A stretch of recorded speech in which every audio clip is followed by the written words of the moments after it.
மாணவர்களே, இன்றைய நாளிலே இயல் 9 மனிதம் என்ற தலைப்பிலே நாகூர் ரூபி அவர்கள் எழுதிய சித்தாழு என்கின்ற பாடத்தை நாம் கொஞ்சம் விரிவாக பார்ப்போம். காலந்தோறும் கலை படைப்புகளை உருவாக்குகின்றவர்கள் தன்னுடைய படைப்பினுடைய மூலமாக பல்வேறு கருத்துக்களை முன்வைக்கின்றார்கள். சங்ககாலம் என்பது தமிழர்களின் ஒரு பொற்காலம். சங்ககாலத்தினுடைய பாடுபொருளாக இருந்தது அகமும் புறமுமாக இருந்தது. அதற்கடுத்த காலகட்டத்திலே சங்கம் மருவிய காலத்திலே அறம் பாடுபொருளாக இருந்தது. இப்படி காலந்தோறும் தன்னுடைய பாடுபொருளானது மாறிக்கொண்டே வந்த சூழலில் 19ஆம் நூற்றாண்டு கழிந்து 20ஆம் நூற்றாண்டில் இணையற்ற கவிஞன் பாரதி அரண்மனைகளுக்குள்ளே கிடந்த அந்த தமிழை எளிமையாக்கி பாமர மக்களின் பக்கம் வீசினான். அரண்மனையை மட்டுமே பாடிக்கொண்டிருந்த அந்த தமிழ் சாதாரண மக்களினுடைய வாழ்வியலை பாடுகின்ற ஒரு பாடலாக, கவிதையாக மாறியது. குழந்தையை பாடினான், பெண்ணை பாடினான், ஜாதி இல்லை என்று பாடினான், சமுதாயத்தை பாடினான். அவனை அடியொற்றி வந்த பாவேந்தன் பாரதிதாசன் அவரிலும் ஒருபடி மேலே போய் ஒரு ஏழை எப்படி சமத்துவம் பெற வேண்டும் என்பதை அழகாக பாடினார். ஓடப்பரா இருக்கும் ஏழையப்பர் உதயப்பர் ஆகிவிட்டால் ஓர் நொடிக்குள் ஓடப்பர் உயரப்பர் எல்லாம் மாறி ஒப்பப்பர் ஆய்விடுவார் உணரப்பா நீ என்று பாடினான். அதன் பிறகு காலகட்டத்திலே புது கவிஞர்கள் வந்தார்கள்.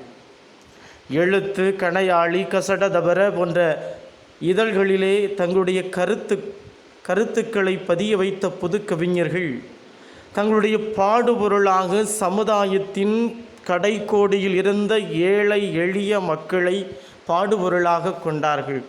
எங்கே தவறு நடக்கிறதோ அப்பொழுதெல்லாம் எங்கே நன்மைக்கு அழிவும் தீமை அதர்மத்துக்கு வாழ்வும் ஏற்படுகிறதோ அப்பொழுதெல்லாம் நான் என்னை படைத்து கொள்ளுகிறேன் என்று கீதையிலே கிருஷ்ண பரமாத்மா சொன்னது போல, எங்கே தவறு நடக்கிறதோ, எங்கே அநீதி நடக்கிறதோ அந்த அநீதிகளை தோலுரித்து காட்டுவதற்காகவும் தவறுகளை திருத்துவதற்காகவும் தன்னுடைய பாடுபொருட்களை, தன்னுடைய பார்வையை புது கவிஞர்கள் அந்த பக்கம் திருப்பினார்கள்.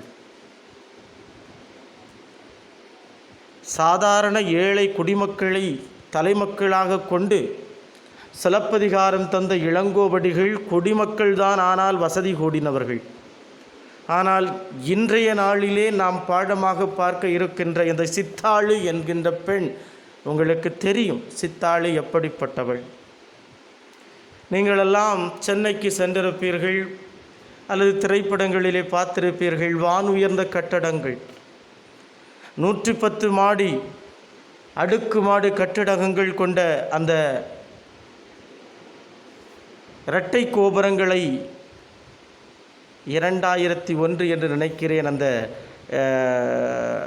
விமானங்கள், குண்டு நிரப்பப்பட்ட விமானங்கள் தகர்த்த போது, ஆஹா இவ்வளவு பெரிய கட்டடமாய் 110 மாடி, இப்படிப்பட்ட வானுயர்ந்த கட்டடங்களை எல்லாம் பார்த்து நாம் வியப்படைகிறோம். என்ன அழகாக கட்டப்பட்டிருக்கிறது, எத்தனை அழகாக டிசைன்லாம் வச்சுருக்கிறாங்க, பல வண்ணங்களில் கலர்லாம் அடிச்சிருக்கிறாங்க. பெருமைப்படுகிறோமே ஒழிய இந்த கட்டடங்கள் யாரால் கட்டப்பட்டது, இந்த கட்டடங்களை கட்டியவனுடைய வாழ்வு என்ன, அந்த கட்டடத்தை உருவாக்க உழைத்தவர், வியர்த்தவர், இடுப்பொடிய பாடுபட்டவர்களை நாம் என்றைக்காவது நினைத்திருக்கிறோமா என்று கேட்டால் இல்லை என்ற பதில்தான் வருகிறது. இந்த நாட்டினுடைய முதுகெலும்பாக இருப்பது விவசாயம். எத்தனை பெரிய கோடீஸ்வரராக இருந்தாலும், எத்தனை கோடி பணம் வைத்திருந்தாலும் உண்ண உணவு இல்லை என்று சொன்னால், விவசாயி சேற்றிலே கால் வைக்கவில்லை என்று சொன்னால் நாம் சோற்றிலே கை வைக்க முடியாது. நாம் நன்றாக உறங்குகிறோம், கட்டிலிலும் மெத்தையிலும் உறங்குகிறோம். அதை உழைத்தவனுடைய வாழ்வு என்றாவது ஒரு நாள் நாம் சிந்தித்திருப்போமா என்று கேட்டால் அது உங்கள் மனசாட்சிக்கே விட்டு விடுகிறேன்.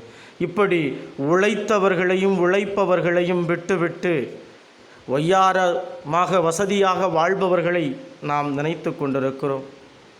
இந்த தொழிலாளர்கள் அல்லும் பகலும் கடும் குளிரிலும் பனியிலும் மழையிலும் உழைத்து அவர்கள் தோள் வலியை தாங்கி உழைத்தார்கள். அந்த உழைப்பினுடைய பலனை நாம் அனுபவித்து கொண்டிருக்கிறோம். என் மாணவ செல்வங்களே, உங்களுக்கும் அப்படித்தான். இன்றைக்கு நீங்கள் உண்ணுகின்ற, உடுக்கின்ற, இருக்கின்ற அத்தனை விஷயங்களும் உங்கள் தாய் தந்தையினுடைய கஷ்டப்பட்ட உழைப்பு. என்றாவது ஒரு நாள் அதை நாம் சிந்தித்து பார்த்தோம் என்று சொன்னால் தவறுகள் வருவதற்கு மிக குறைவு. ஏனென்று சொன்னால் அதை நாம் சிந்திப்பதில்லை. அவர்கள் கஷ்டப்பட்டு உழைத்தது தான் நாம் இன்று மகிழ்ச்சியாக வாழ்ந்து கொண்டிருக்கிறோம். இப்படி துன்பத்திலும் துயரத்திலும் மனச்சுமையோடும் பல்வேறு துன்பங்களை அனுபவித்து கொண்டிருக்கக்கூடிய அந்த சித்தாளு என்று சொன்னால் கட்டடங்களை கட்டுவதற்கு கொத்தனாருக்கு உதவியாக இருக்கின்ற அந்த ஒரு பெண், அவளைத்தான் சித்தாளு என்று சொல்வார்கள். அந்த சித்தாளினுடைய மனக்குமுறலை உங்கள் முன்னே ஒரு கவிஞர் அழகாக எடுத்துரைக்கிறார். இதை சொல்லுகின்ற போது எனக்கு ஒரு சில நிகழ்வுகள் எனக்கு நினைவுக்கு வருகின்றது. நாகேஷ் ஒரு அற்புதமான ஒரு குணச்சித்திர நடிகர், சிரிப்பு நடிகர், காமெடி நடிகர். இந்த நடிகரை நடித்த படங்கள் எல்லாம் மிகவும் சிறப்பு வாய்ந்த படங்கள். அவருடைய குணச்சித்திர நடிப்பு, அவருடைய காமெடி சிரிப்பு நடிப்பு அனைவருக்கும் பிடிக்கும். அந்த படத்தினுடைய வெற்றிக்கும் துணை புரியும். ஆனால் எல்லாரையும் விட இவர் அருமையாக நடிச்சிருப்பார். ஆனால் எந்த இடத்துலையும் இவருக்கு ஒரு பப்ளிசிட்டி, ஒரு முன்னுரிமை அளிக்கப்பட்டதில்லை. ஒரு நாள் ஒருவர் கேட்கிறார், உங்களுக்கு ஏன் முன்னுரிமை அளிப்பதில்லை? நீங்கள் எல்லா படங்களிலுமே சிறப்பாக நடிக்கின்றீர்களே, உங்களுடைய நடிப்பு போற்றப்படவில்லையே என்று சொன்னவுடனே அவர் சொல்லுவார், நான் ஒரு சவுக்கு மரம் என்று சொல்லுவார். சவுக்கு மரம் என்று சொல்லுவார். சவுக்கு மரமா, புரியலையே அப்படின்னு சொன்ன உடனே, அடுக்குமாடி கட்டிடங்கள் உயர்ந்ததாக கட்டப்படுகின்ற போது அதற்கு சாரம் அமைப்பதற்காக சவுக்கு மர கம்புகளை எல்லாம் வரிசையாக கட்டி வைத்து கொண்டு அதில் இருந்து தான் கொத்தனாரோ அந்த அந்த கட்டிடத்தை கட்டுவார்கள். ஸோ அந்த கட்டிடம் கட்டுவதற்கு பெருந்துணையாக இருப்பது எது என்று கேட்டால் அந்த சவுக்கு மரம். ஆனால் வானளாவ கட்டப்பட்ட அந்த கட்டிடங்கள் கட்டு முடித்த பிறகு இந்த சவுக்கு மரங்களை எல்லாம் ஒரு கட்டி ஒரு ஓரமாக அந்த கட்டிடத்தின் பின்புறமாக யாரும் கவனிக்காத அளவுக்கு ஒதுக்கி வைத்து விடுவார்கள். ஆனால் அதனுடைய பணி எப்படிப்பட்ட பணி? சவுக்கு மரம் இல்லை என்றால் கட்டிடம் இல்லை. எத்தனை மாடி, எவ்வளவு உயர்ந்த கட்டிடமாக இருந்தாலும் அதற்கு அந்த மேலே ஏறி செல்வதற்கு சாரம் வேண்டும். அதற்கு பயன்படுவது இந்த சவுக்கு மரம். ஆனால் அந்த கட்டிடத்தினுடைய திறப்பு விழாவிற்கு எங்கிருந்தோ இருந்த ஒரு வாழை மரத்தை கொண்டு வைத்திருப்பார்கள். அந்த வாழை மரம் அழகாக முன்னே சிரித்து கொண்டு அழகாக நிற்கும். ஆனால் உழைத்து மாடாக தேய்ந்த அந்த சவுக்கு மரம் யாருடைய கண்ணிலும் பட்டுவிடாமல் அவசகனமாக பின்னாடி மறைத்து வைக்கப்பட்டிருக்கும். அதுபோலதான் நாங்கள் கஷ்டப்பட்டு சவுக்கு மரம் போல் உழைக்கிறோம். இந்த கதாநாயகர்கள் எல்லாம் ஒரு சில காட்சிகளில் வந்துவிட்டு பேரெடுத்து சென்று விடுகிறார்கள். தெரியும், உலகத்தில் உங்களுக்கு தெரியும், இந்த வாழை மரம் அன்று ஒரு நாளோடு வாடிவிடும். ஆனால் சவுக்கு மரம் இந்த கட்டிடமல்ல, இன்னும் பல கட்டிடங்களுக்கு பயன்படும். அதுபோல்தான் எங்களுடைய வாழ்க்கையும் என்று சொல்லுவார் இந்த நாகேஷ் அவர்கள். என் அன்பு மாணவ செல்வங்களே, இன்றைய நாளிலே இந்த தொழிலாளியினுடைய துன்பங்களை, துயரங்களை, வேதனைகளை எவ்வளவு அழகாக யாரெல்லாம் சொல்லி இருக்கிறார்கள் என்று கேட்டால், திரைப்படங்களிலே பார்க்கின்ற பொழுது நல்ல பட்டுக்கோட்டையினுடைய கவிதைகள், பாடல்களாக இருந்தாலும் சரி, சாதாரண மக்களினுடைய வாழ்வியலை அடிப்படையாக கொண்டு தான் இருக்கும். ஒரு காதல் பாட்டை பாடுகின்ற போது கூட அங்கே அந்த உழைப்பாளியை தான் வைத்தான். சும்மா கிடந்த நிலத்தை கொத்தி சொம்பல் இல்லாமல் ஏற்படுச்சு கம்மாக்கரையை உயர்த்து கட்டி அழகாக பாடுவான். அந்த பெண் பாடுவாள். காடு விளைஞ்சென்ன மச்சான் நமக்கு கையுங்காலும் தானே மிச்சம், காடு விளைஞ்சென்ன மச்சான் நமக்கு கையுங்காலும் தானே மிச்சம். உழைத்தவர்களுக்கு கையுங்காலும் தான் மிச்சம். மாடா உழைச்ச வாழ்க்கையிலே பசி வந்திட காரணம் என்ன மச்சான், அவர் தேடிய செல்வங்கள் அத்தனையும் வேறோரிடத்தில் போய் சேர்ந்ததனால் வந்த தொல்லையடி என்று பாடுவார். அந்த அந்த காதல் பாட்டில் கூட அவர் என்ன செய்வார், பொது உடைமையை, இந்த சமத்துவத்தை, இந்த ஏழை எளிய தொழிலாளர்களுடைய வாழ்வியலை பாடுவார் பட்டுக்கோட்டையார். அது மட்டுமல்ல, கல்யாண பரிசு என்கின்ற ஒரு திரைப்படம் சின்ன பிள்ளைகளுக்கு ரொம்ப அதிகமாக போகிறது போல் இருக்குது. இருந்தாலும் அதை பதிவு உங்களுக்கு தெரிந்து கொள்ள வேண்டும். திரைப்படம் கல்யாண பரிசு ரொம்ப சிறப்பாக பாடணும், காதல் பாட்டெல்லாம் பாடணும்னு சொல்லிட்டு சொல்லுவார். அதில் ஒரு பாட்டு எழுதி கொடுவார். உன்னை கண்டு நான் வாட, என்னை கண்டு நீ வாட, உள்ளம் பொங்கும் தீபாவளி. ரொம்ப அந்த பாட்டு ஹிட் ஆயிடுச்சு, சிறப்பு. அந்த பாட்டினுடைய அந்த பாட்டு எழுதின பட்டுக்கோட்டை, பாட்டினுடைய வெற்றி பாடல், அந்த படம் கல்யாண பரிசு வெற்றி பெற்று விட்டது. அந்த படத்தினுடைய இயக்குனர் சொல்லுகிறார், எப்பா உனக்கு பொது உடைமை கல்வியை எங்கே வந்து சேர்க்காமல் இருந்தியப்பான்னு சொன்னார். அவர் சொன்னார், உன்னை கண்டு, இந்த பாட்டே ஒரு பொது உடைமை பாட்டு தான். ஏழை எளிய மக்கள் எல்லாம் உண்ண உணவும் உடுக்க ஆடையும் இன்று துன்பத்திலே துவன்று கிடக்கின்ற போது என்னடா தீபாவளி, உள்ளம் எப்படி பொங்கும் தீபாவளி. இது ஒரு உள்ளார்த்தமாக நான் பாடியிருக்கிறேன், உள்ளார்ந்த அர்த்தமாக பாடியிருக்கிறேன் என்று பட்டுக்கோட்டை சொல்லுவார். பட்டுக்கோட்டை பொது உடைமை கவிஞன். இந்த பொது உடைமையை ரொம்ப அதிகமாக பாமர மக்கள்கிட்ட கவிதைகளில் ரொம்ப கொண்டு போனதில் ரொம்ப பிடித்த ஒரு மனிதர் யாருன்னா, நம்ம குமரி மாவட்டத்தை சேர்ந்த ஜீவானந்தம், ஜீவானந்தம். தொழிலாளர்களுக்காகவே வாழ்ந்து தொழிலாளர்களுக்காகவே மடிந்த ஒரு மாமனிதன். பெருந்தலைவர் காமராஜர் சொல்லுகிறார், சென்னையிலே உனக்கு ஒரு வீடு தாரம்டா, முதல்வர் பெருந்தலைவர் காமராஜர், உனக்கு ஒரு வீடு தாரண்டா, நீ தேவையில்லாமல் அந்த சேரிக்குள்ளேருந்து கஷ்டப்படாத, சாக்கடைக்குள்ளேருந்து கஷ்டப்படாங்கிறார். சொல்கிறார், நம்மளாக இருந்தால் வாங்கிடுவோம். இவர் சொல்கிறார், இந்த ஜேரியில் இருக்கக்கூடிய அத்தனை பேருக்கும் வீடு கொடு, அடுத்த நேரமே நான் அந்த வீட்டில் வந்து உட்கார்ந்துருக்கேன்னார். அப்படிப்பட்ட தொழிலாளர்களின் நண்பனாக, தொழிலாளர்களுக்காக அல்லும் பகலும் பாடுபட்ட அந்த ஜீவானந்தம் சொல்லுகிறார், காலுக்கு செருப்பும் இல்லை, கால் வயிற்று கூழும் இல்லை, பாலுக்கு உழைத்தோமடா, பசையற்று போனோமடா தோழா என்று பாடுகிறார். இப்படி ஏழை எளிய தொழிலாளர்களினுடைய வாழ்வியலை பாடுபொருளாக கொண்டு பல கவிஞர்கள் பாடினாலும், இன்றைய நாளிலே இந்த கட்டடங்கள் எல்லாம் வானுயர்ந்து நிற்கின்ற இந்த கட்டடங்களை எல்லாம் கட்டுவதற்கு அரும்பாடுபட்ட அந்த ஏழை எளிய மக்கள், அந்த பெண் பிள்ளை சித்தாளு அப்படிங்கிறவுடைய மனக்குமுறலை என்ன செய்கிறார், இன்றைக்கு ஆசிரியர் பதிவு செய்கிறார்.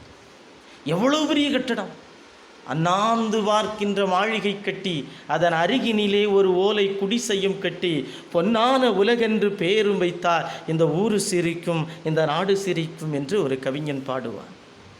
இப்படிப்பட்ட ஏற்றத்தாழ்வுகள் நிறைந்த இந்த சமுதாயத்தில் ஒரு பெண், அதுவும் ஒரு பெண் தொழிலாளியினுடைய மனக்குமுறலை அழகாக உங்களுக்கு பாடமாக தந்திருக்கிறார்கள். என் அன்பு மாணவ செல்வங்களே, இந்த பாடலை எழுதியது யார் என்று கேட்டால், முகமது ரஃபி என்று இயற்பெயரை கொண்ட நாகூர் ரூபி. இவர் தஞ்சை மாவட்டத்தை சேர்ந்தவர். இவர் எப்படிப்பட்டவர் என்று தஞ்சை மாவட்டத்தில் நாகூர் என்ற இடத்துல அவர் பிறந்தவர். இவருடைய கலை படைப்புகளெல்லாம் பார்த்தீர்கள் என்று சொன்னால், 1980களிலே கணையாளி என்று சொல்லப்படுகின்ற இதழில் இவர் எழுதினார். கவிதை, குறுநாவல், சிறுகதை, மொழிபெயர்ப்பு என பல தளங்களில் இவர் தொடர்ந்து இயங்கி வந்தார். இவருடைய அந்த கவிதைகள்லாம் பார்த்தீங்கன்னா ரொம்ப அற்புதமாக இருக்கும். 51 நூல்களை எழுதியிருக்கிறார். 1-2 நூல்கள் அல்ல, 51 நூல்களை எழுதியிருக்கிறார். எப்படிலாம் எழுதியிருக்கான்னு பாருங்கள். அந்த கவிதைகள் வித்தியாசமாக இருக்கு. மீட்சி, சுபமங்களா, புதிய பார்வை, குங்குமம், கொல்லிப்பாவை, இலக்கிய வெளிவட்டம், குமுதம் ஆகிய இதழ்களில் இவரது படைப்புகள் வெளியாகியுள்ளன. அந்த காலத்தில் வந்த நிறைய இதழ்கள், மெயினாக கணையாளி என்கின்ற இதழில் தான் எழுத ஆரம்பித்தார். அதன் பிறகு இவருக்கு அந்த இதழில் மட்டும் இல்லை, பல இதழில் வெளியிட்டிருக்காங்க. இதெல்லாம் ஒரு மதிப்பெண்களுக்கு வரலாம். எது? மீட்சி, சுபமங்களா, புதிய பார்வை, குங்குமம், கொல்லிப்பாவை, இலக்கிய வெளிவட்டம், குமுதம் இதழ்கள்லாம் எழுதியிருக்கிறார். இவருடைய அந்த நூல்களுக்கு பேரெல்லாம் பார்த்தீங்கன்னா ஒரு வித்தியாசமான பேராக தான் வச்சுருக்கிறார். பாருங்கள், நதியின் கால்கள். நதி நடந்தால் போகுது, அதுக்கு அதிகா காலு. வித்தியாசமாக வச்சுருக்காரு. அடுத்து பாருங்கள், 7வது சுவை. நம்மெல்லாம் அறுசுவை தான் கேள்விப்பட்டிருக்கோம், இவர் 7வது ஒரு சுவை இருக்குங்கிறார். சொல்லாத சொல். சொன்னாலே அது சொல்லு தான். சொல்லாத ஒரு சொல்லுன்னு இருக்கா, சொன்னாதான் அது சொல்லு. இது சொல்லாத சொல்லுங்கிறார். கவிதை தொகுதிகளை வெளியிட்டிருக்கிறார். மொழிபெயர்ப்பு கவிதைகள், சிறுகதை தொகுதிகள் ஆகியவற்றுடன் கப்பலுக்கு போன மச்சான் என்னும் நாவலையும் படைத்துள்ளார். எவ்வளோ பெரிய ஆளாக இருக்கிறார் இந்த நாகூர் ரூபி. ரொம்ப அற்புதமாக எழுதியிருக்கிறார். சித்தாள்.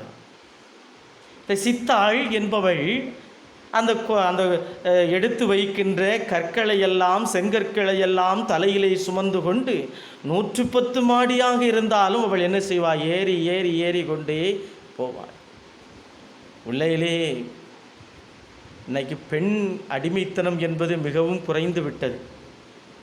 பெண் சுதந்திரம் என்பது தேவையற்ற ஒரு காலகட்டத்தில் நாம் இருந்து கொண்டு, ஒரு சில இடங்களில் தவறுகள் நடக்கலாம், ஆனால் அதிகமாக இல்லை. ஆனால் ஒரு 20, 30, 40 ஆண்டுகளுக்கு முன்னாடி அடுப்பூதும் பெண்களுக்கு படிப்பதற்கு ஸ்டவ் அடிக்கும், மண்ணெண்ணெய் ஊற்றிடுவாங்க, எரிச்சிருவாங்க. அப்படியெல்லாம் நம்ம செய்தித்தாள்களிலும் திரைப்படங்களிலும் நாம் பார்த்திருப்போம். அந்த அளவுக்கு பெண்ணினுடைய வாழ்க்கை ரொம்ப கொடுமையாக இருந்தது. ஆணாதிக்கம் நிறைந்த சமூகமாக இருந்த காலகட்டத்தில் பெண் என்பவள் போதைப் பொருளுக்காகவும் போகைப் பொருளாகவும் மட்டுமே பயன்படுத்தப்பட்டிருக்கிறாள். அப்படிப்பட்ட வாழ்க்கை வாழ்ந்த அந்த பெண் இல்லத்திலும் சரி, கணவன் பிள்ளைகள் ஆகியோருக்கு அடிமையாக இருந்தாலும் சரி, அவளும் உழைத்திருக்கிறாள். வீட்டு வேலையும் செய்யணும், காட்டு வேலையும் செய்யணும், எல்லா வேலையும் செய்து ரொம்ப கஷ்டப்பட்டிருக்காங்க. அப்படிப்பட்ட கஷ்டப்பட்ட ஒரு பெண் தான் இந்த சித்தாளி. இந்த சித்தாளினுடைய மன குமரல்களை எப்படி சொல்லுகிறார் பாருங்கள். போவோமா? பொற்காலமாக இருந்தாலும் இவள் தலையில் எழுதியதோ கற்காலந்தான் எப்போதும். எல்லாரும் பெரிய பெரிய மாளிகைகளெல்லாம் கட்டுறாங்க, எல்லாருக்கும் வாழ்வும் நல்லா இருக்குது.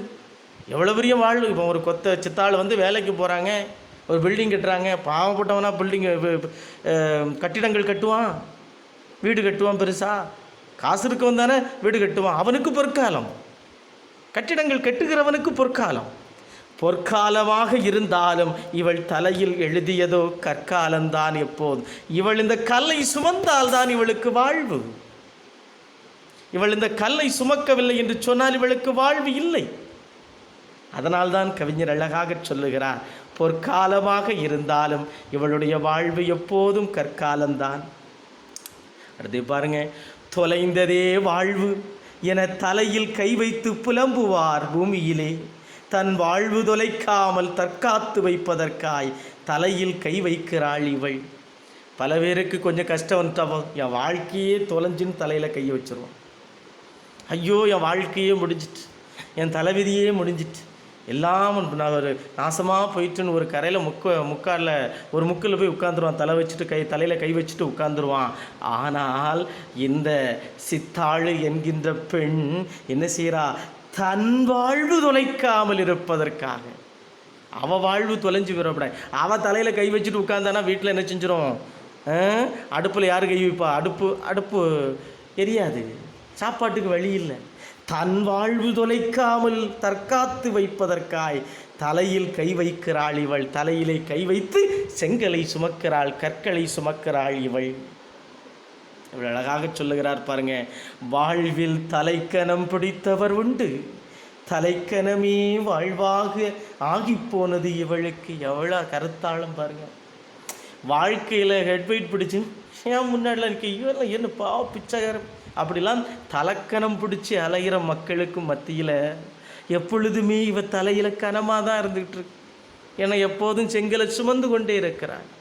அழகா சொல்கிறார் பாருங்க கவிஞர், வாழ்வில் தலைக்கணம் பிடித்தவர் உண்டு, தலைக்கணமே வாழ்வாக ஆகி போனது இவளுக்கு. என்னைக்காவது அந்த செங்கலை கீழே இறக்கி வச்சுட்டான்னு வைங்க, வேலைக்கு போகலன்னு வைங்க, இவ பாடு திண்டாட்டம், இவ பாடு அதோ கதி, குடும்பமே நிர்கதியாக மாறிவிடும் என்பதை அழகாக பதிவு செய்கிறார். அடுக்கு மாடி அலுவலகம் எதுவாயினும் அடுத்தவர் கனவுக்காக அழுக்காமல் இவள் சுமக்கும் கற்களெல்லாம் அடுத்த வேளை உணவுக்காக. என் அன்பு மாணவ செல்வங்களே, அடுக்குமாடி கட்டிடங்கள் கட்டுகிறோமா, அலுவலகங்கள் கட்டுகிறோமா, அதற்கெல்லாம் இவள் ஓடி ஓடி என்ன செய்கிறாள்? செங்கற்களை சுமந்து கொண்டே இருக்கிறாள். அடுத்தவர் அழகாக வீடு கட்டணும், அலுவலகம் கட்டணும், அடுக்குமாடி கட்டணும், அடுத்தவன் கனவு காண்றான், இப்படி இருக்கணும் அப்படி இருக்கணும்னு கனவு காண்றான். அவனுடைய கனவுக்காக இவள் அழுக்காமல் அனுதினமும் என்ன செய்கிறாள்? சுமக்கிறாள். ஏனென்று சொன்னால் இவளுக்கு அடுத்த வேளை வயிறு நிரம்ப வேண்டும் என்று சொன்னால் இவள் உழைத்தாக வேண்டும். அடுத்தவர் கனவுக்காக இவள் அழுக்காமல் வேலை செய்கிறாள். இவளுடைய அடுத்த வேளை உணவுக்காக. எவ்வளவு கொடுமையான பதிவு பாருங்க. செத்தாலும் சிறிதளவே சலனங்கள் ஏற்படுத்தும் சித்தாளின் மனச்சுமையை செங்கற்கள் அறியாது. அப்பா, ஒரு ஒருத்தன் பணக்காரன் செத்து போயிட்டோன்னா ஐயோ அவர் அப்படி இப்படி ஆளா போகும் அப்படின்னு சொல்லுவோம். ஆனால் ஒரு ஏழை செத்து போயிட்டா எவ்வளவு கொடுமை பாருங்க. யாராவது சலனத்தை ஏற்படுத்துமா? செத்து போயிட்டாளா, சரி வேற அப்படி மாறி போயிடும். செத்தாலும் சிறிதளவே சலனங்கள் ஏற்படுத்தும் சித்தாளின் மனச்சுமைகள் செங்கற்கள் அறியாதவள் சுமந்து கொண்டு செல்கிறாளே, அவள் தலையில் வைத்து சுமந்து கொண்டு செல்கிறாளே, அந்த செங்கற்கள் கூட அவளுடைய மனச்சுமையை அறிந்து கொண்டதாக வரலாறு இல்லை. என் அன்பு மாணவ செல்வங்களை, பாடம் உணர்த்துவது இதுதான். நீங்கள் எத்தனை உயர்ந்த கோபுரத்தில் இருந்தாலும், நீங்கள் எத்தனை உயரமான இடத்தில் இருந்தாலும் ஏறி வந்த ஏணியை எட்டி உதைக்காதே. வாழ்வு ஒரு நாள் தொலைந்து விடும். நீ இன்று நலமாக வாழ்வதற்காக தன் உடல் பொருள் ஆவி அனைத்தையும் துறந்து உங்களுக்காக தியாகம் செய்து உங்களுக்காகவே வாழ்ந்து கொண்டிருக்கக்கூடிய தாயும் தந்தையும், உண்ண உணவு, உடுக்க ஆடை, இருக்க இருப்பிடம் யார் தந்தது?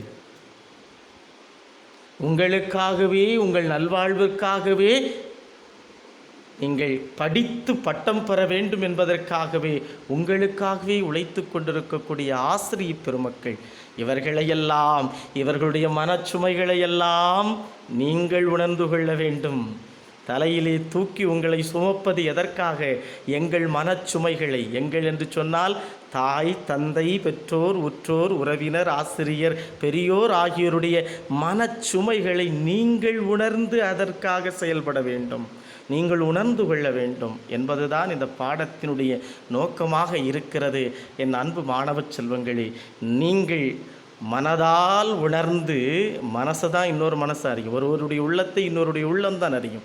பாம்பறியும் பாம்பின் கால் என்று சொல்லுவார்கள் தமிழிலே.